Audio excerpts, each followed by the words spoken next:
Updated alas Pilipinas players, ating kilalanin isa-isa. Bago ang lahat, pa-subscribe dito sa aking channel. Maraming salamat. Siyempre, Kyla Atienza, Libero. Second, Christine Obaldo, setter, number 5. Siyempre, Kyle Negrito, setter, number 1. Susundan, middle blocker na si Jocelyn Ilarina, number 21. Thea Gagatil, middle blocker, number 17. Siyempre, susundan ni Loris Tudao, middle blocker, number 3. Siyempre, Ninya Itang, middle blocker, number 9. Susundan ni Jovelyn Gonzaga, opposite hitter, number 8. Susundan, Ces Molina, outside hitter, number 7. Siyempre, Alaysa Valdez, outside hitter, number 2. Susundan, Vanessa Sari, outside hitter, number 14. Ara Galang, outside hitter, number 25.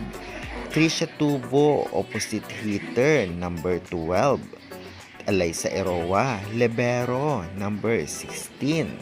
Siyempre si Tots Carlos, opposite hitter, number 18. Siyempre si Lara May Silva, libero, number 19. Siyempre si Clarice Loresco, middle blocker, number 10. Siyempre si Mondoñedo, setter, number 22. Andyan din si Royce Tubino, outside hitter, number 15. At siyempre si Natalie Estrella, setter, number 20.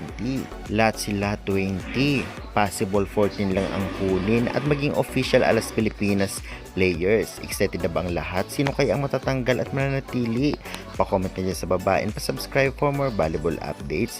Maraming salamat sa support and syempre guys, dahil malapit na ang AVC ay mag-subscribe na kayo dahil lagi akong mag-a-update at magbibigay ng preview ng game at syempre sa susunod din na PVL palagi ako mag-a-update. Kaya naman kung ayaw nyong makaligtaan ang mga latest update, syempre pa-subscribe at i-hit nyo yung notification bell para lagi kayong nanonotify sakaling may bago akong upload na video. Maraming salamat again and God bless!